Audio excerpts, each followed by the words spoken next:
আসসালামু আলাইকুম। রাষ্ট্রপতি শাহাবুদ্দিন চুপ্পুর সময় বোধ করি শেষ হয়ে আসছে। আহ, সূত্রের খবর বলতেছে যে প্রধানমন্ত্রী তারেক রহমানের প্রতিনিধি তাকে অলরেডি বঙ্গভবনে গিয়ে বলে এসেছেন যে 25শে জুলাইয়ের ভিতরে তাকে পদত্যাগপত্র জমা দিতে হবে। কারণ দেখাতে হবে, ব্যক্তিগত স্বাস্থ্যগত কারণ দেখিয়ে। আজকে 22 তারিখ, হাতে আর মাত্র 3 দিন, 22, 23, 24, 25। এই 25 তারিখের ভিতরে যদি তিনি পদত্যাগ করেন, তাহলে 5ই আগস্ট যে শেখ হাসিনা পলায়নের আম, দ্বিতীয় দ্বিতীয় বার্ষিকী এবং বিএনপির ক্ষমতায় আসার পরে এটা শেখ হাসিনার প্রথম, মানে শেখ হাসিনার পলায়নের এটা প্রথমবারের মতো বিএনপি উদযাপন করবে ক্ষমতায় আসার পর। তো তার আগেই এই রাষ্ট্রপতি চুপ্পুকে পদত্যাগ করতে হবে। এটা রাষ্ট্রপতি চুপ্পুকে অলরেডি জানিয়ে দেওয়া হয়েছে যে আপনি ব্যক্তিগত এবং স্বাস্থ্যগত কারণ দেখিয়ে আপনি পদত্যাগ করবেন।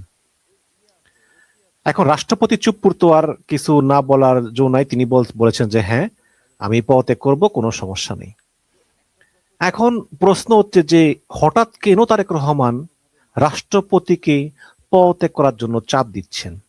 যেই রাষ্ট্রপতিকে পদে রাখার জন্য বিএনপি কত চেষ্টা করেছে। আপনি জানেন যে ইউনূসের আমলে কত আন্দোলন হয়েছিল। ইউনূসের আমলে এই রাষ্ট্রপতি চুপ্পুর পদত্যাগ নিয়ে কত আন্দোলন, কত জলঘোলা, কিন্তু বিএনপি এবং সেনাপ্রধান জেনারেল ওয়াকারুজ্জামান সব সময় এই রাষ্ট্রপতির পাশে দাঁড়িয়েছে। কিন্তু এখন এমন কি সিচুয়েশন আসলো, তারেক রহমান রাষ্ট্রপতি চুপ্পুকে পত্রপাঠ বিদায় করে দিচ্ছেন? অনেকে বলবেন রাষ্ট্রপতি চুপ্পু স্বৈরাচারের দোসর। এটা কি নতুন কথা? এটা কি বিএনপি জানতো না? জানতো তো। তাহলে বিএনপি কেন এতদিন রাষ্ট্রপতি চুপ্পুকে রাখার জন্য এত উদগ্রীব হয়েছিল? আবার এখন এমন কি ঘটলো যে রাষ্ট্রপতি চুপ্পুকে একদম, মানে আর 3 দিন বাকি, 25 তারিখের মধ্যে তাকে একদম বঙ্গভবন ছেড়ে চলে যেতে হবে? বিষয়টা আসলে একটু জটিল, এবং আলোচনা করব যে এরপর রাষ্ট্রপতি আসলে কে হতে পারেন। যাই হোক, সমস্যাটা শুরু কিন্তু রাষ্ট্রপতির লন্ডন সফরের পর থেকেই। আপনি দেখেছেন যে তারেক রহমান প্রধানমন্ত্রী হওয়ার পরে কিন্তু রাষ্ট্রপতি চুপ্পুকে একটা ইন্টারভিউ দিয়েছিল। তিনি ইন্টারভিউতে বলেছেন যে ইউনূসের আমলে তাকে বেরোতে দিত না, ইউনূসের আমলে তাকে গৃহবন্দী করে রাখতো, ইউনূসের আমলে তার প্রেস সেক্রেটারিকে সরিয়ে দিয়েছিল, ইউনূসের আমলে তাকে এমনকি চিকিৎসার জন্য বিদেশে যেতে দেওয়া হয়নি। মানে মোট কথা, ইউনূসের বিরুদ্ধে যা যা বলার দরকার ইউনূস চলে যাওয়ার পর সব বলেছেন, এবং তারেক রহমান সরকারের বসে প্রশংসা করেছেন। এবং প্রধানমন্ত্রী তারেক রহমানের খুবই প্রশংসা করেছেন এই রাষ্ট্রপতি শাহাবুদ্দিন চুপ্পু। এবং তিনি এও বলেছেন যে তারেক রহমান চাইলে তিনি তার পদের মেয়াদ পূর্ণ করতে চান। এবং আমরা দেখেছি যে আমরা দেখেছি যে ডক্টর ইউনূস কোন দেশ সফর থেকে আসার পরে নিয়ম অনুযায়ী কিন্তু বঙ্গভবনে গিয়ে রাষ্ট্রপতি চুপ্পুকে ওই দেশ সফরের অর্জনগুলোকে বিষয়ে ব্রিফ করার কথা। কিন্তু ডক্টর ইউনূস কখনোই বঙ্গভবনে যাননি, রাষ্ট্রপতি চুপ্পুকে অবহিত করেননি। কিন্তু আমরা দেখলাম যে তারেক রহমান প্রধানমন্ত্রী হওয়ার পরে তারেক রহমান চুপ্পুকে নিয়ে কয়েকটা জায়গায় উদ্বোধন করেছেন। চুপ্পুকে তার প্রেস সেক্রেটারির পদ ফিরিয়ে দেওয়া, মানে যে প্রেস সেক্রেটারিগুলো তার জন্য কাজ করতো, প্রেস সেক্রেটারিরা, তাকে ফিরিয়ে দেওয়া হয়েছে। চুপ্পুর সঙ্গে তিনি রোজার ঈদের নামাজ একসঙ্গে পড়েছেন ঈদগায়, সম্পর্ক ভালো। তারপর চুপ্পুকে লন্ডন যাওয়ার অনুমতি দিলেন চিকিৎসার জন্য, এবং সমস্যা সেখান থেকেই শুরু। চুপ্পু লন্ডন গিয়েছেন চিকিৎসার জন্য, কিন্তু এই চিকিৎসার জন্য তিনি অন্য কোথাও ইচ্ছা করলেও তিনি যেতে পারতেন। কারণ এই হার্টের চিকিৎসা তো সিঙ্গাপুরে হয়, থাইল্যান্ডে হয়, ভারতে হয়, কিন্তু তিনি লন্ডনে গিয়েছেন। এবং গোয়েন্দা সংস্থার রিপোর্ট যে তিনি লন্ডনে গিয়ে শেখ হাসিনা ছোট বোন শেখ রেহানার সঙ্গে গোপনে দেখা করেছেন, যেভাবে দেখা করেছেন, এবং নিষিদ্ধ ঘোষিত আওয়ামী লীগের কয়েকজন নেতার সঙ্গে তিনি দেখা করেছেন, কথা বলেছেন। এই সমস্ত রিপোর্ট তারেক রহমানের কাছে আসে, এবং এও আসে যে হয়তো রাষ্ট্রপতি চুপ্পু রাষ্ট্রীয় কোনো গোপন তথ্য সেই সমস্ত নিষিদ্ধ ঘোষিত নেতাদের কাছে ফাঁস করে দিতে পারেন। এবং এই খবর পাওয়ার পরই তারেক রহমান নড়ে চড়ে বসেন, এবং তিনি বুঝতে পারেন যে স্বৈরাচারের আমলে নিয়োগপ্রাপ্ত এসালমের চামচা যিনি কিনা দুর্নীতিবাজ, যিনি কিনা বেগম জিয়াকে দুর্নীতির মামলায় ফাঁসিয়েছেন, এবং যিনি কিনা এই ইসলামী ব্যাংক লুটপাটে এসালামকে সাহায্য করেছেন, সেই স্বৈরাচারের দোসর চুপ্পুকে রাষ্ট্রপতি পদে বসিয়ে রেখে আসলে আমি নির্বিঘ্ন হতে পারবো না। সরকার চালানোর সময় আমাকে প্রতি পদে পদে সতর্ক থাকতে হবে, কারণ এই চুপ্পু বিএনপির পক্ষ নেবে বা ইউনূসের পক্ষ নেবে বা জামাতের পক্ষ নেবে, এগুলো ভাবার কোনো কারণ নাই। কারণ দিন শেষে সে তার প্রভুরই গুণগান গাইবে, যেই প্রভু তাকে নিয়োগ দিয়েছিল। তো এই সমস্ত বিষয় তারেক রহমান সতর্ক হন, এবং খেয়াল করবেন তারেক রহমানের প্রথম সফর মালয়েশিয়া সফর এবং চীন সফর, এই দুইটা সফর শেষ করে কিন্তু তারেক রহমান বঙ্গভবনে গিয়ে চুপ্পুকে অবহিত করেননি, সফরের আউটকাম সম্পর্কে রাষ্ট্রপতিকে তারেক রহমান অবহিত করেননি। তাহলে ডক্টর ইউনূসও কিন্তু বিদেশ সফর শেষ করে এসে চুপ্পুকে অবহিত করতেন না, তারেক রহমানও শেষ পর্যন্ত সেই পথ অনুসরণ করলেন। তারেক রহমান আজকে মনে হয় 1 মাস হয়েছে তারেক রহমান করেছেন, মালয়েশিয়া চীন সফর থেকে আসছেন, তিনি একটা ভারও চুপ্পুর সঙ্গে গিয়ে দেখা করেননি। উপরন্তু এই যে কোরবানির ঈদে তারেক রহমানের পাশে চুপ্পুকে দাঁড়াতে দেওয়া হয়নি। নিয়ম অনুযায়ী রাষ্ট্রপতি প্রধানমন্ত্রী পাশাপাশি দাঁড়ান, এটা প্রটোকল, এই রাষ্ট্রপতি এই প্রধানমন্ত্রী, কিন্তু রাষ্ট্রপতির আসন ফালানো হয়েছে তারেক রহমানের আরো কয়েক ধাপ পরে, সামনের কাতারেই কিন্তু আরো কয়েক ধাপ পরে। তারেক রহমানের নির্দেশেই রাষ্ট্রপতির আসন তারেক রহমানের পাশাপাশি করা হয়নি। এই গেল এক। তবে একটা ছাড় দিয়েছে, যেমন চুপ্পু বলল যে সরকারকে যে আমার টাকা দরকার 20 লাখ। আপনারা জানেন যে এসালম কিন্তু ইসলামী ব্যাংকগুলো ধ্বংস করে দিয়েছে। তো ইউনূস সরকার যেই 7টা বা 5টা ব্যাংক একত্র করে একটা দিয়েছে, যে সম্মিলিত ইসলামী ব্যাংক নাম দিয়েছে, তার ভিতরে একটা ব্যাংক হচ্ছে গ্লোবাল ইসলামী ব্যাংক। তো এই গ্লোবাল ইসলামী ব্যাংক তো খুবই কষ্টে আছে, এদের টাকা নাই, পয়সা নাই, এসালাম সব শেষ করে দিয়ে গেছে। এখন জনগণকে মানে অল্প অল্প করে টাকা দেয় আর কি, কাউরে বেশি টাকা দেয় না। কিন্তু চুপ্পু সে বলেছে যে আমার অ্যাকাউন্ট থেকে আমাকে টাকা দেন 30 লাখ, আমার চিকিৎসার দরকার আছে। তখন সরকার তাকে বিশেষ বিবেচনায় 20 লাখ টাকা দিয়েছে। যাক দিয়েছে, সেটা এটা ভালো করেছে, দিয়েছে, তার চিকিৎসার জন্য দিয়েছে। এই তো এত কিছুর পরে সর্বশেষ জামাত ইসলাম এবং এনসিপি তারা তারেক রহমানকে বলেছে যে আপনার কাছে আমরা জানতে চাই মাননীয় প্রধানমন্ত্রী, যে এই চুপ্পুর ভিতরে এমন কি আছে যে আপনি তাকে মানে বাদ দিতে পারতেছেন না? আপনি কি বুঝতেছেন যে এই চুপ্পুর ভিতরে এমন কোনো কোয়ালিটি নাই, এমন কোনো গুণ নাই যে এই চুপ্পু আপনার কিছু দিবে? সে হচ্ছে স্বৈরাচারের দোসর। আপনি কেন তাকে এখনো পদে রাখছেন? এতদিন আপনি বলছেন যে যদি আমি রাষ্ট্রপতিকে তখন বাদ দেই, তখন নির্বাচনের সময় নতুন রাষ্ট্রপতি থাকবে। এখন তো আপনার সরকারের কয়েক মাস চলে গিয়েছে, ফেব্রুয়ারি, মার্চ, এপ্রিল, মে, জুন, জুলাই, আগস্ট, প্রায় 6 মাস মতো চলে গিয়েছে। এখন যদি আপনি কোন রাষ্ট্রপতি নিয়োগ দেন, তাহলে সামনে নির্বাচনের সময়ও কিন্তু আপনার নিয়োগপ্রাপ্ত রাষ্ট্রপতি তো থাকবে, তাহলে তো আর ওই সমস্যা নাই। কিন্তু এই চুপ্পুকে আপনি রেখে আপনি ফ্যাসিবাদের একজন অন্যতম দোসরকে রাষ্ট্রের সর্বোচ্চ পদে বসিয়ে রাখতেছেন, এবং সামনে আবার জুলাই মাস। সুতরাং এটা এই জুলাইয়ের চেতনার সম্পূর্ণ পরিপন্থী। আপনার কাছে অনুরোধ, আপনি 5ই আগস্টের আগেই এই চুপ্পুকে সরিয়ে দিন। আমরা নতুন রাষ্ট্রপতি দেখতে চাই, সেই হাসিনা পলায়নের 2য় বর্ষপূর্তির আগেই। তো যেই কথা সেই কাজ। তারেক রহমান চিন্তা করলেন যে কথা তো ঠিকই আছে। তখন তিনি তার বাহককে দিয়ে পত্র পাঠালেন যে আপনাকে 25 তারিখের মধ্যেই স্বাস্থ্যগত কারণ দেখিয়ে পদত্যাগ করতে হবে, আর যদি পদত্যাগ না করেন তাহলে সংসদে আপনাকে ইমপিচমেন্ট করার মতো আমাদের 300 আসনে 300 ভোটিরা আছে, তাই না? বিএনপি জামাতেই তো সংসদে, আওয়ামী লীগ তো নাই।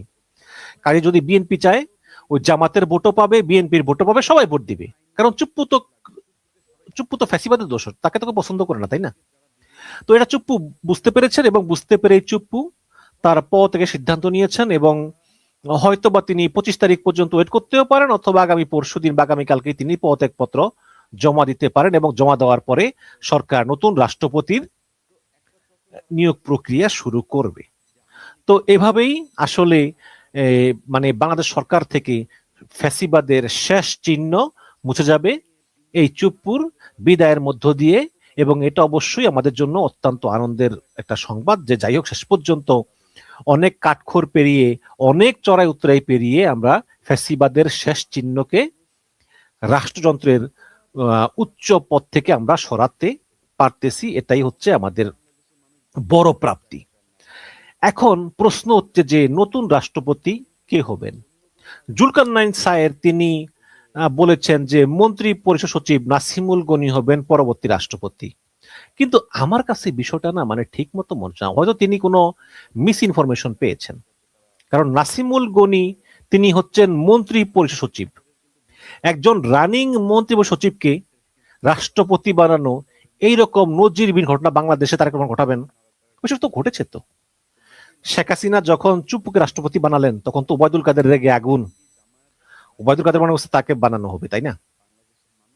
যে চুপ্পুকে আমরা চিনতাম না, যেই চুপ্পু অ্যাসালমের চামচা, সেই চুপ্পুকে বানিয়ে ফেলো রাষ্ট্রপতি, মানে আওয়ামী লীগ মেনে নিতেই পারেনি।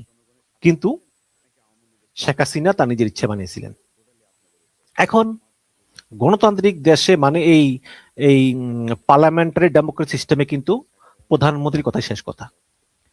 তারেক রহমান ইচ্ছা করলে যাকে মন চায় তাকে রাষ্ট্রপতি বানাতে পারেন, সেই শক্তি তার আছে। কিন্তু প্রশ্ন হচ্ছে যে তিনি রাষ্ট্রপতি কি এমন কাউকে বানাবেন যিনি কিনা পলিটিশিয়ান না? সাধারণত কোন দল ক্ষমতা থাকলে তা সবচেয়ে সিনিয়র যে পলিটিশিয়ান তাকেই বানায়। এটার একমাত্র ব্যতিক্রম ছিল এই রাষ্ট্রপতি চুপ্পু, শেখ হাসিনার নিয়োগপ্রাপ্ত। এখন সংবাদ হচ্ছে দুটো। একটা হচ্ছে যে মির্জা ফখরুল ইসলাম আলমগীর, তাকে বলা হয়েছে যে আপনি রাষ্ট্রপতি পদে বসেন, কারণ এক নম্বর হচ্ছে আপনি সিনিয়র রাজনীতিবিদ, দ্বিতীয় হচ্ছে আপনি নির্বাচনের সময় বলেছেন যে এই নির্বাচনই আপনার শেষ নির্বাচন, আপনি আর হতে চান না।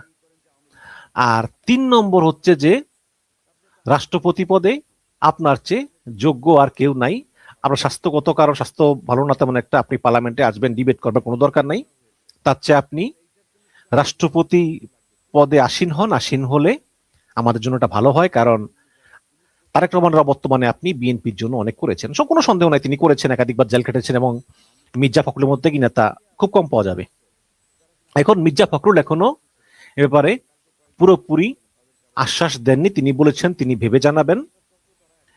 যদি সেটা না হয় তাহলে হয়তো স্পিকারের পদ থেকে মেজর হাফিজউদ্দিন আহমেদ বীর বিক্রমকে সরিয়ে দেওয়া হতে পারে এবং সরিয়ে দিয়ে তাকে রাষ্ট্রপতি পদে নিয়োগ দেওয়া হতে পারে। সেক্ষেত্রে আরেকজন স্পিকার পদে আরেকজনকে নিয়োগ দেওয়া হতে পারে। এই হচ্ছে গিয়ে বিষয়। তবে এখনো কোনো কিছুই ক্লিয়ার না। আপনারা অনেক গুজব শুনবেন, অমুকে রাষ্ট্রপতি হচ্ছে, অমুক রাষ্ট্রপতি সংযোগের মাধ্যমে অনেক মানে গুজব শুনবেন, কিন্তু বড় কথা হচ্ছে তারেক রহমান রাষ্ট্রপতি পদে সিনিয়র রাজনীতিবিদ ছাড়া কাউকে করবেন না। নাসিমুল গণিত প্রশ্নই আসে না। হয়তো এমন হতে পারে খন্দকার মোশাররফ হোসেন বা ডক্টর মঈন খান, এমন সিনিয়র কাউকে তিনি রাষ্ট্রপতি পদে বিবেচনা করবেন বলেই শোনা যাচ্ছে, বাট এখনো ক্লিয়ার না। কিন্তু অনেকেই অনেক কথা অনেককে দিয়ে বলাচ্ছে। যেমন আমি এমনও শুনেছি যে অনেক নেতা মোটামুটি সিনিয়র, বেশি সিনিয়র না, তিনি প্রবাসী অমুক সাংবাদিককে বলতেছেন যেটা আওয়াজ উড়িয়ে দেয় যে তারেক রহমান অমুককে রাষ্ট্রপতি বানাবে। তো মাঝে মধ্যে আবার ওই আওয়াজেই তারেক রহমানের কাছে কানে যায়, তারেক রহমান আবার বলে যে সে দেখেন মানে আমাকে আপনি রাষ্ট্রপতি বানাবেন শুনে কি একটা মানে সোশ্যাল মিডিয়াতে একটা কি একটা আলোড়ন উঠে গিয়েছে। তারপর তখন চিন্তা করবো তারেক রহমান যে আচ্ছা তাই তো, তাহলে তো ওরই বানিয়ে দিতে হয়, এরকম আর কি। এরকম অনেক সাংবাদিকদেরকে অনেকে ফোন করে বলে যে আমার একটা আওয়াজ উঠাও যে আমি রাষ্ট্রপতি হচ্ছি। বিষয়টা তা না। কে রাষ্ট্রপতি হবেন কে রাষ্ট্রপতি হবেন না সেটা একমাত্র জানে তারেক রহমান, আর কেউ না। সুতরাং তারেক রহমান একজন যোগ্য রাষ্ট্রপতি নিয়োগ করবেন। সেটা হতে পারে মির্জা ফখরুল ইসলাম, হতে পারে মেজর হাফিজউদ্দিন বীর বিক্রম, হতে পারে ডক্টর মঈন খান, অথবা মির্জা ফখরুল ইসলাম আলমগীর। আমরা দেখি, অপেক্ষায় রইলাম। তবে সুসংবাদ হচ্ছে যে শেষ পর্যন্ত ফ্যাসিবাদের দোষর রাষ্ট্রপতি চুপ্পু বিদায় নিচ্ছে, ফ্যাসিবাদের শেষ প্রদীপ এই রাষ্ট্রপতি চুপ্পু বিদায় নিচ্ছে। এটা আমাদের জন্য অবশ্যই সুসংবাদ। আরেকটা বিষয় বলি, জামাত ইসলামের এমপি নজরুল সাহেব, তাকে জামাত ইসলাম বহিষ্কার করেছে, খুব ভালো কাজ করেছে। আমি একটা কথা বলি কি জানেন, যে সম্মান অর্জন করতে আজীবন লাগে, কিন্তু সম্মান নষ্ট করতে 1 সেকেন্ডও লাগে না। এই লোকটা এক সময় শেখ মুজিবের ডাকে মুক্তিযুদ্ধ করেছে, মুক্তিযুদ্ধের পরে জামাতে যোগ দিয়েছে, আজীবন জামাতে রাজনীতি করছে, এই নিয়ে 3বারের মতো এমপি হয়েছে। অনেক সিনিয়র বর্ষিয়ার নেতা। বয়স মনে করেন মুক্তিযুদ্ধ করছে, তাহলে বয়স কম করে হলেও তো 72-73 বছর, আরো বেশি হতে পারে, হয়তো 80 বছর হতে পারে। সেই লোক তার নাতিনের চেয়েও কম বয়সী একটা মেয়ে। আচ্ছা, ইসলামে বা সমাজে কোনো জিনিস বৈধ হলেও কি আপনি করতে পারেন সেটা? আপনার নীতি নৈতিকতা বলে কিচ্ছু নাই। আপনি একটা 80 বছর বয়সের একটা মুরব্বী মানুষ, আর ওই মেয়ে মেট্রিক পাস করছে, বয়স 16, মানে ঠেল্লা মিল্লা 17 বানাইছে আর কি। অবাক লাগে। অনেকে বলে ভাই অনেকেই তো করে, শুধু জামাত ইসলাম করলেই দোষ, মিডিয়া ইয়ে করে, অবশ্যই দোষ। আরে ভাই, বিএনপি আওয়ামী লীগ তো বলে না যে আমরা ধর্মের রাজনীতি করি, আমরা ইসলামের পথে আছি। তারা তাদের সেকুলার মতো রাজনীতি করে, তারা সেকুলার প্রগতিশীল বাম সবার সঙ্গে চলে। কিন্তু আপনারা যারা জামাত ইসলাম বলেন যে আমরা ইসলামের রাজনীতি করি, আমরা ইনসাফের রাজনীতি করি, আমরা ন্যায়ের রাজনীতি করি, সেই জামাত ইসলামের একজন এমপি যখন এই কাজটা করে, তখন মুখে চুনকালি পড়ে না? আমার মনে হয় বিয়ে শাদী কিচ্ছু হয় নাই। ওই মেয়ে সাধারণ মেট্রিক পাস মহিলা, মেয়েটা গরিব ফ্যামিলির, মহিলার বাবা আসছে তার কাছে যে আমার মেয়েটা একটা চাকরি দিয়ে দেন।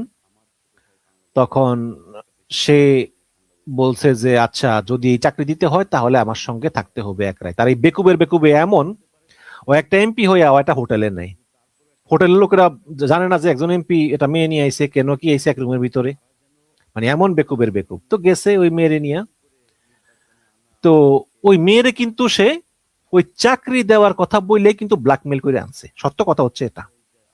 কিন্তু যখন দেখলো যে ভিডিও ফাঁস হয়ে গেছে, তখন কাজীরে ফোন কইরা বলল যে কাবিননামা রেডি করো, 17ই জুলাইয়ের কাবিননামা, এখন তো হয়েছে 22 তারিখ, 17 তারিখের কাবিননামা, আরো কয়দিন, আরো 2-3 দিন আগে 17 তারিখ কাবিননামা রেডি করো, কইরা তাড়াতাড়ি একটা কাবিননামা বাইর করো। আর নিজের আগের বউরে ফোন কইরা বলছে যে তুমি বলবা যে একটা ভিডিও তাড়াতাড়ি, যে আমার স্বামী বিয়ে করছে আমার অনুমতি নিয়ে। এরকম একটা কাবিন কাবিন কইরা ফেলাইছে। কইরা ফেলাইয়া তারপর ওই মেয়েকে তার দ্বিতীয় স্ত্রী পরিচয় দিছে। ভাই বিশ্বাস করেন, আমি তো একটা বিয়ে করছি, এত ব্যস্ত থাকি অফিসে, এখানে সেখানে, মাঝে মধ্যে মনে হয় যে আমি আমার একটা বউরে সময় দিতে পারি না, এত ব্যস্ত। আর এই 80 বছর বয়সের বুড়া, তার বউ আছে একটা, সেখানে আবার এই দ্বিতীয় বিয়ে করছে কারে? এই 16 বছরের 17 বছরের মেয়েরে। আচ্ছা, 80 বছরের বুড়ার সঙ্গে 17 বছরের মেয়ের যায়? মনে করেন এটা ইসলামে বৈধ, সমাজে বৈধ, তাই বলে এটা এটা করা উচিত হবে? বাংলাদেশে একজন এমপির আন্ডারে 3 লক্ষ, 4 লক্ষ, 5 লক্ষ লোক থাকে, অনেক। আপনি কয়জন নাগরিকের খবর রাখেন? কয়জনের দুঃখ কষ্টের খবর রাখেন? উন্নয়নের জন্য কি কাজ করেন? জামাত ইসলামের এক একজন এমপি, মানে মানে বাংলাদেশে যদি জামাত ক্ষমতায় আসে, অর্থনৈতিক প্ল্যান কি হবে, সামাজিক প্ল্যান কি হবে, কোনো গবেষণা নাই, কিচ্ছু নাই। বল জামাত সৎলোক, ভাই সৎলোক দিয়ে পানি খাইবেন? সৎলোক কি? সৎলোক দিয়ে পানি খাইবেন? জামাত সৎলোক, কিন্তু আপনি চান কি? আপনি চান খাদ্য, বস্ত্র, বাসস্থান, শিক্ষা, চিকিৎসা। আচ্ছা, এই যে আব্বাসী, মাওলানা আব্বাসী বলে শায়ক আহমদুল্লাহ মানে ভালো আলেম না, শায়ক আহমদুল্লাহ বলে আব্বাসী ভালো আলেম না, বা জানি না বলছে কিনা, বা বলতে পারে। তারপরে ওই ইসলামী আন্দোলন হাত পাকা, তারা বলে জামাতের ইমান শক্ত না, আমরাই সহি মুসলমান, জামাত হচ্ছে মওদুদিবাদী। আবার জামাত বলে যে না, অমুকেরটা সহি না, আমরাই প্রকৃত ইসলামী দল। আপনি কি মনে করেন মানুষে এগুলিতে নাক গলায়? কোন দল ইসলামী দল, কোন দল অন ইসলামী দল, বাংলাদেশের মানুষ এগুলি নিয়ে বিন্দু মাত্র চিন্তা করে না। কে বলে হানিফি মতবাদ, মাজাফি মতবাদ, খারিজি, ইসমাইলি, সুন্নি, শিয়া, বাংলাদেশের মানুষ এগুলি নিয়ে বিন্দু মাত্র না গলায় না। বাংলাদেশের মানুষ চায় খাদ্য, বস্ত্র, বাসস্থান, শিক্ষা, চিকিৎসা, যোগ হয়েছে নিরাপত্তা। এই এক একজন হুজুর আছে, অমুক হুজুর ভালো না আমি ভালো, ওই ওই কাফের আমি ভালো, মানে কাফের ফতোয়া দিয়া দেয়। এই হচ্ছে কি ইসলামী দলগুলো। তাহলে আজকে ইসলামী দল, আপনি জামাত, ইসলামী দলের একজন নেতা, সে একটা 16 বছরের মেয়ে, যার দাদাও হচ্ছে বয়স কম, তাকে নিয়ে ধরা পড়লো হোটেলে, তাও এলাকার হোটেল। সে হোটেল ধরা পড়ে, বাবারা আমার মাফ করে দাও, আমি প্রথম আসছি। লজ্জা লাগে একটা লোক এত বারের এমপি। আপনাদের খেলা সিগনা যাই না, যে যারা আমার মতো বৃদ্ধ তারা জানবেন, প্রেসিডেন্ট ক্লিন্টন যখন মার্কিন প্রেসিডেন্ট ছিলেন, তখন হিলারি ছিলেন তার ওয়াইফ। তো তখন আপনি তো জানেন যে মার্কিন প্রেসিডেন্টের দপ্তরকে বলা হয় হোয়াইট হাউস। হোয়াইট হাউসে একজন নারী কর্মচারী ছিলেন মনিকা লিউনুস্কি। সেই মনিকা লিউনুস্কির সঙ্গে একটা অবৈধ সম্পর্ক গড়ে ওঠে মার্কিন প্রেসিডেন্ট বিল ক্লিন্টনের, এবং তারা একসঙ্গে বেডেও যায়, যৌন সম্পর্কেও লিপ্ত হয়। কিন্তু ক্লিন্টনের বউ আছে, হিলারি ক্লিন্টন। তো আমেরিকার আইনে, এমনকি বাংলাদেশের আইনেও, যদি কোনো নারী স্বেচ্ছায় কোনো পুরুষের সঙ্গে যৌন প্রক্রিয়া লিপ্ত হয়, সেটা কোনো অপরাধ বলিয়া গণ্য হইবে না, কারণ এখানে নারী পুরুষ স্বেচ্ছায় অংশগ্রহণ করিয়াছে। তাদের স্ত্রী বা স্বামী থাকতে পারে এর আগে, কিন্তু তারা তো অংশগ্রহণ করেছে এটা। সুতরাং ক্লিন্টন যা করেছে এটা কিন্তু আমেরিকার আইনে কিন্তু এটা কোনো অন্যায় না। কিন্তু তারপরেও সিনিয়ররা বলতেছে যে ক্লিন্টন একজন মার্কিন প্রেসিডেন্ট হয়ে সেই কাজ করতে পারে না। একজন মার্কিন প্রেসিডেন্ট যদি স্ত্রী থাকা অবস্থায় স্ত্রীর সঙ্গে চিট করে, তাহলে আমেরিকার জনগণ এই প্রেসিডেন্টের কাছ থেকে কি শিক্ষা লাভ করবে? তখন এই ক্লিন্টনের বিরুদ্ধে ইমপিচমেন্ট আনা হয় কংগ্রেসে, house of senate, house of রিপ্রেজেন্টেটিভে।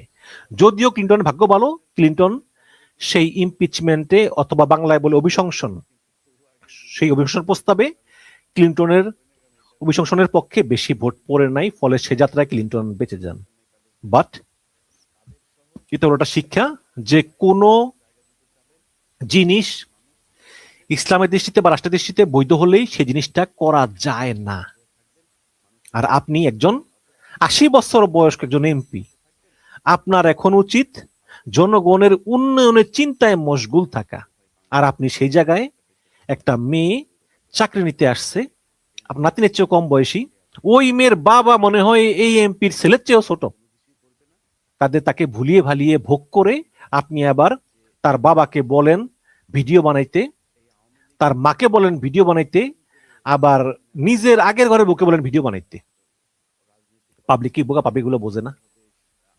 এখন জামাত ইসলাম সঠিক পদক্ষেপে নিয়েছে, কারণ এই দুষ্ট গরুর চেয়ে সৈন্য গোয়াল অনেক ভালো। আমরা যেই নতুন পদাঙ্ক অনুসরণ করেছি 5 আগস্টের পর থেকে রাজনীতির, এটার একটা অন্যতম উদাহরণ হলো যে আপনি যত বড়ই হন না কেন, এই নজরুল কিন্তু জামাত ইসলামের কেন্দ্রীয় মজলিসের সুরা সদস্য, অত্যন্ত পাওয়ারফুল একজন পলিটিশিয়ান। সেই নজরুলকে জামাত মাফ করে নাই, একদম পত্র পাঠ বিদায় করে দিয়েছে। এটা আমাদের জন্য একটা শিক্ষা।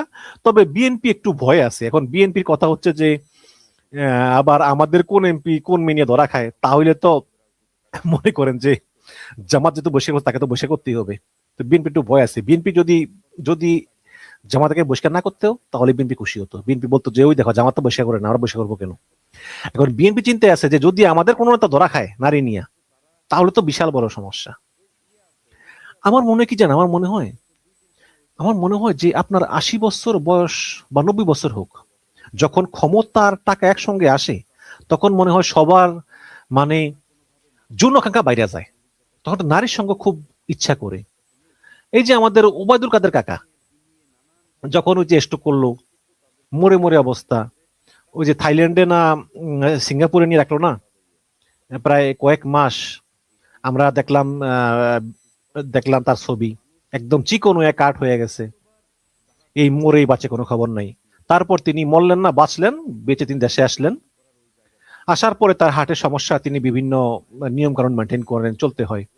ও মা, তারপরেও দেখি আবার যে এই নারীর সঙ্গে ওই নারীর সঙ্গে, এর সঙ্গে কথা, এর সঙ্গে কথা, মানে আমার মনে হয় যে যত বুড়ে হোক না কেন, যখন টাকার ক্ষমতা পাওয়া যায়, তখন সে মানে তার চিন্তা ভাবনা একদম ইয়াং ছেলেপেলেদের মতো হয়ে যায়, যে আমার নারী লাগবে, আমার টাকা লাগবে, আমার মদ লাগবে। এই হচ্ছে কি অবস্থা। কিন্তু আপনি তো জামাত ইসলামের এমপি, আপনার তো উদ্দেশ্য দেশে ইসলামী শাসন কায়েম করা।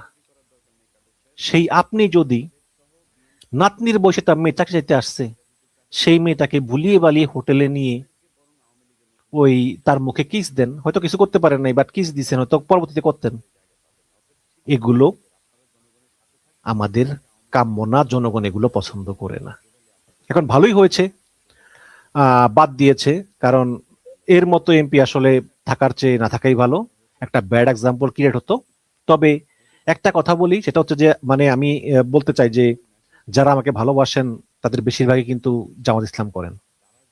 জামাত ইসলামের প্রতিনেতা কর্মী আমাকে ভালোবাসেন, অনেক পছন্দ করেন, আমার চ্যানেল দেখেন। এই জন্য বলি যে জামাত ইসলামে কিন্তু আরো অনেক অ্যাক্টিভ হতে হবে। জামাত ইসলামের এমপি গুলো তারা অনেকেই চুপচাপ। এনসিপি কয়েকজন এমপি যে কথা বলে, জামাতের অনেক এমপি কিন্তু কিছুই বলে না। তারা উল্টো আরো এলাকার বিএনপির সঙ্গে লিয়াজও করে চলে। আমি অনেকের নাম বলতে পারি, যে এই যে আমাদের সালাউদ্দিন আইয়ুবী ভাই, ওই শিবিরের সাবেক সাবেক সভাপতি, তিনি কোন জায়গার জন্য এমপি হয়েছেন? সংসদে কোনো কথা বলেন না। একসময় টকশো কাঁপাতেন, এখন চুপচাপ, এখন এলাকায় বিএনপির সঙ্গে মিলেমিশে কাম কাজ করে। আরে ভাই, আওয়ামী লীগ বিএনপি ক্ষমতা এলে চাঁদাবাজি করবে, লুটপাট করবে, মানুষ তো জানে, জানেই তো মানুষ ভোট দেয়। কিন্তু যেই আপনি জামাত ইসলাম, ইসলামের কথা বলেন, সৎ লোকের শাসনের কথা বলেন, সেই আপনি কেন লোকাল বিএনপির সঙ্গে মিলতাল করে চলবেন? অনেকে বলবে ভাই আমরা খাই না, কিন্তু বিএনপি খাই, আমরা কি করব? আপনি খাইতে দিবেন কেন? আপনার এলাকায় জনগণ আপনাকে ভোট দিয়ে এমপি বানাইছে চাঁদাবাজির হাত থেকে রক্ষা পাওয়ার জন্য। সেই জায়গায় বিএনপি চাঁদাবাজি করে আর আপনি চুপ করে বসে থাকেন, আপনি বলেন আমার কি করার আছে? পাবলিক আপনার ভোট দিব কেন এর পরবর্তীতে? তাই না? তো এইসব বিষয় কিন্তু আছে। জামাত ক্ষমতা এলে অর্থমন্ত্রী কি হবে, সমাজমন্ত্রী, ভাই একটা দেশ চালাতে কিন্তু অনেক কঠিন ব্যাপার। বাংলাদেশ ছোট দেশ, কিন্তু বাংলাদেশে কিন্তু প্রচুর জনসংখ্যা।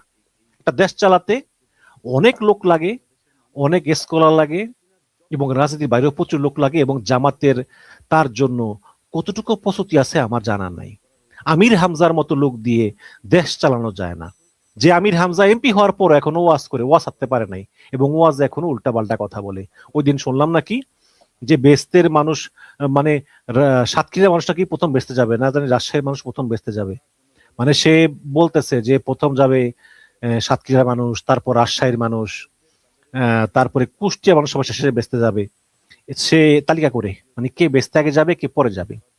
আবার এখন জিজ্ঞেস করছে যে বাজেট, মানে কত টাকার বাজেট হলে ভালো হইতো? সে বলে 6 লক্ষ টাকার বাজেট হইলে ভালো হইতো, বা মানে কি রকম যেন বলে। এই ধরনের এইভাবে চরম হাসির খোরাক এক একজন জামাতের এমপিরা। এর জন্য আমি বলবো যে সৎ লোকের শাসন হলেই হবে না, লোকটাকে হতে হবে যোগ্য, এবং অর্থনীতি, সমাজনীতি, রাজনীতি সব দিক দিয়ে পারদর্শী, যে কিনা এই দেশটাকে পরিচালনা করার যোগ্য। সেরকম ব্যক্তি জামাতে কয়জন আছে? হাতে গোনা কয়জন। এই জামাতের আমির সাহেব, আব্দুল্লাহ মোহাম্মদ তাহের সাহেব, শিশির মনির সাহেব, শফিকুল ইসলাম মাসুদ সাহেব, সব আছে, কিছু কিছু আছে, কিন্তু বেশিরভাগই কিন্তু ম্রিয়মান, কোনো কথা বলে না, চুপচাপ। আবার এই যে নজরুল সাহেব, ধরা পড়ছে একজন, আরো কে কে আছে আমি জানি না, হয়তো ধরা পড়ে নাই এখন। ভাই আমার কথা হইলো যে আপনারা দ্বিতীয় বউ নিয়েই কেন বারবার হোটেলে ধরা পড়েন? ওই মামুনুল হক ভাই, তাও দ্বিতীয় বউ নিয়ে ধরা বসছে হোটেলে, আপনিও দ্বিতীয় বউ নিয়ে হোটেলে। প্রথম বউরে হোটেলে আনেন না কেন? প্রথম বউ থাকে বাসায়। যদি আপনি বিবাহই করেন, তাহলে দ্বিতীয় বউ কেন আপনার মানে হোটেলে আসবে? সে বাসায় যায় না কেন? ওই মামুনুল হক ভাই দ্বিতীয় বউ তিনি হোটেলে, এই নজরুল সাহেব দ্বিতীয় বউ তাও হোটেলে, কেন দ্বিতীয় বউ বাসা রাখা যায় না? আর আপনি যে বিয়ে করছেন কেউ জানে না কেন? আল্লাহ পাক স্পষ্ট বলেছেন যে বিবাহ করো ধুমধাম করে, মানুষকে জানাও, এবং যে যত বিখ্যাত মানুষ সে বিয়ে করবে ধুমধাম আরো বেশি করে। বিয়ে তো গোপন জিনিস না। বিয়ের নিয়ম হচ্ছে, মানে ইসলামের দৃষ্টিতে প্রথম স্ত্রীর অনুমতি না নিলেও চলবে, কিন্তু প্রথম স্ত্রীকে বলতে হবে যে আমি দ্বিতীয় বিয়ে করতে যাচ্ছি, তোমাকে জাস্ট জানিয়ে রাখলাম। আর রাষ্ট্রের নিয়ম হচ্ছে প্রথম স্ত্রীর কাছ থেকে লিখিত অনুমতি নিতে হবে যে আমি আমার স্বামীকে দ্বিতীয় বিয়ের অনুমতি দিলাম। তারপর সমাজের সবাইকে জানাইয়া দাওয়াত দিয়া ধুমধাম করে বিয়ে করবে, সবাই জানতে হবে। তাহলে আপনারা দ্বিতীয় বিয়ে করেন, দুনিয়ার কেউ জানে না, তারপর আপনার দ্বিতীয় বউ নিয়ে হোটেলে যান কেন, বাসা নাই? ভাই কে বলবে এগুলো? যেই লোককে জনগণ ভোট দিয়ে এমপি বানাইছে, জনগণের সেবা করার কথা, তিনি ওই উত্তেজিত হয়ে ওই নাতিনের চেয়ে ছোট বয়সী এক মেয়েকে নিয়ে তিনি হোটেলে যান। তারপরে এখন একদম ধরা পড়ে দল থেকে বহিষ্কার, এমপি পদ শেষ। মানে ওই যে বলে না, ক্ষণিকের উত্তেজনা আজীবনের কান্না, এটাই ঘটেছে নজরুল সাহেবের জীবন। সুতরাং সাধু সাবধান। এবং আপনাদের মতো রাজনীতিবিদরা, আমি সবাইকে বলতেছি, বিএনপি, জামাত, এনসিপি সবাইকে বলতেছি যে আপনারা যদি এরকম হন যে পরশ্রী কাতর, নারী কাতর, তাহলে ভারতীয় গোয়েন্দা সংস্থা র এর যে হানি ট্র্যাপ গুলো আছে, ও তো সহজেই পা দিবেন, সহজেই পা দিবেন, পা দিয়া টিয়া একদম দেশের সকল গোপন তথ্য পাচার করে দিবেন এবং দেশটাকে একটা বিপদের মুখে ঠেলে দিবেন, যেটা আমরা মোটেই চাই না। কিছু কমেন্ট পড়ি আমি, তারপর অনুষ্ঠান শেষ করব। ফারুক লিখেছেন এনসিপি সাথে নিয়ে জামাত সরকার গঠন করবে, দেখা যাক। বাবু পাটোয়ারি লিখছেন, মিশন ভাই আপনি তো বাংলাদেশে থাকেন না, আমরা যারা থাকি বাংলাদেশ সমাজ ব্যবস্থা এমন হয়েছে এখানে কোনো সুস্থ জ্ঞান সম্পন্ন লোকের বসবাস করার উপযোগী নাই, এটার জন্য পুরোপুরি দায়ী এই সেকুলার রাজনীতিবিদরা। আচ্ছা। কামরুল হাসান লিখেছেন, সংবিধান অনুযায়ী কি সব ঠিক হয়ে যাবে? সংবিধান সব ঠিক হয়ে যাবে কিনা এটা সালাউদ্দিন ভাইকে জিজ্ঞেস করেন। তারপরে আব্দুল্লাহ লিখেছেন, নোয়াখালীর সুবর্ণচর থেকে দেখছি ভিডিও। আচ্ছা আচ্ছা, দেখতে চান, ভালো কথা। তারপরে একজন লিখেছেন এমডি জাহিদুল ইসলাম, আহমেদ ভাই রাশেদ খানকে যদি উপদেষ্টা বানায় তাহলে কেমনে আশা করেন যে তারেক রহমানের কাছ থেকে? আচ্ছা ওই রাশেদ খানকে, আচ্ছা হ্যাঁ, ওই যে একজন বলছে কি যে শেখ হাসিনা একটা ইয়ে পালতো, হাসান মাহমুদ পালতো, হাসান মাহমুদ, আমরা বলতাম হাসাও মাহমুদ, এই হাসাও মাহমুদ পালতো বেগম জিয়াকে গালিগালাজ করার জন্য। এখন তারেক রহমান একটা রাশেদ খান পালতেছে, রাশেদ খানকে সচিব বানাইছে ওই জামাতকে গালিগালাজ করার জন্য। এবং আরেকজন বলছে, একটা লোক খুব মানে রিসেন্টলি সে সরকারি চাকরি থেকে অবসর নিয়েছে, সে বলতেছে যে যে আল্লাহ বাঁচাইছে, আমি চাকরি থেকে অবসর নিয়েছি, না হলে আমার রাশেদ খানকে স্যার ডাকা লাগতো। একজন লিখেছে, মির্জা ফখরুল ভারতের লোক তা নিশ্চিত, তারেকের উপর বিপদ আছে, দেখা যাক। আরেকজন লিখেছেন কে, সাগর লিখেছেন, গুপ্ত আওয়ামী লীগ ভারতীয় দালাল দোসর, রয়ের দালাল এজেন্ট, বিএনপিতে মিলে মিশে কাজ করতেছে, জুলাই বিপ্লবের বিরুদ্ধে বিএনপি বারবার জাতির সাথে গাদ্দারি করতেছে, দেশ ধ্বংস এবং দুর্নীতি লুটপাটকারী আওয়ামী লীগ দিয়ে দিচ্ছে। জামাত বিষয়ে কিছু বলেন। বললাম তো ভাই, আর কি বলতাম, যে এটা কোনো মতেই কাম্য না, কোনো মতেই না, মানে খুবই খারাপ অবস্থা, এর চেয়ে খারাপ আর হয় না। তাকে বহিষ্কার করছে ঠিক আছে, এখন তার এমপি পদটাও যদি বাতিল করে দেয় তাও ভালো হবে। এই মাইনুদ্দিন ভাই লিখেছে, আমার মনে হয় সংসারে যদি রাষ্ট্রপতি ভীষণ সেনা নির্বাচন হয় তাহলে সালাউদ্দিন সাহেব ভোট দিবে না, দেখা যাক। একজন লিখেছে, চুম্মা শফিকুর ভাই কেন লিখেন এগুলি, কারণ কি? গিভ হিম এ লাইক। আচ্ছা ধন্যবাদ। আল্লাহর উপর ভরসা রাখুন, কে বলেছেন এটা? আল্লাহর উপর ভরসা রাখতে চাই কে? কাউসার হামিদ ভাই। আচ্ছা অবশ্যই অবশ্যই, আল্লাহর উপর ভরসা ছাড়া কি বা করার আছে, দেশের যে অবস্থা। কেমন আছেন ভাই? আলহামদুলিল্লাহ ভালো। তো এই হচ্ছে আর কি মোটামুটি সব কমেন্ট গুলো পড়লাম, নতুন একটা কমেন্ট হয়তো আসছে। নতুন কমেন্ট কি দেখি। সংসদে জামাত তবু দুই একটা ভুল করে, বিএনপি তো অনেক ভুল। ভাই বিএনপি অনেক ভুল পাবলিক জানে, বিএনপি ক্ষমতার সাথে চাঁদাবাজি করবো, আর বিএনপি তো কোনো ধর্মীয় দল না, বিএনপি ধর্মীয় দল না। এই কিন্তু যারা ইসলামের কথা বলে, সহতার কথা বলে, তারা যদি এগুলো করে এটা খারাপ লাগে, এটা যারা জামাতকে ভালোবাসে তাদের খারাপ লাগে। জামাতের খারাপ মানুষ হাতে গোনা, আর বিএনপিতে লোকের সংখ্যা অনেক। বিএনপিতে হাজার হাজার দর্শক, খুনি, দুর্নীতিবাজ, আর জামাতের একজনের অপকর্ম।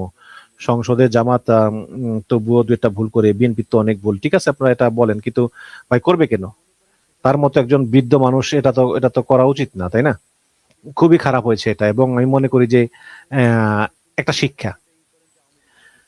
এই নজরুল ইসলাম মুক্তিযোদ্ধা, 3 বারের এমপি এবং জামাতের কেন্দ্রীয় মজলিসের শুরা সদস্য। তাকে বহিষ্কার করতে জামাত দ্বিতীয়বার চিন্তা করে নাই। কাজেই জামাত বিএনপির সকল এমপিরা ওই যে দ্বিতীয় বিয়ে করবেন বা ওই যে হোটেলে ধরা পড়বেন, একদম কিন্তু এমপি গিরি চলে যাবে। হ্যাঁ, যখন ওই ক্ষমতা বাড়ে, টাকা বাড়ে, তখন ওই সেক্সও বাইরে যায়। তখন মনে হয় যে আমার যদি একটা বউ থাকতো, এরকম। এগুলো সংবরণ করেন, এগুলো সংবরণ করেন। আওয়ামী লীগের আমলে ওই যে টাকলা মুরাদ, তারপরে ওই যে ওবায়দুল কাদের, আরো কারা কারা আছে, এই বউ সেই বউ। আপনারা জানেন ওই যে ইয়াসরান, ওই যে নিক্সন নিক্সন চৌধুরী, কোন জায়গার যেন, ফরিদপুরের নিক্সন চৌধুরী, নিক্সনের প্রথম বউ হঠাৎ করে ছাদ থেকে পড়ে মারা গেছে। মানে ছাদ থেকে পড়ে মারা গেছে, ছাদ থেকে কেউ ধাক্কা মেরা ফেলায় নাই, সে নাকি নিজেই নিজেই লাফ দিয়ে মারা গেছে। এগুলো বিশ্বাস করি আমরা?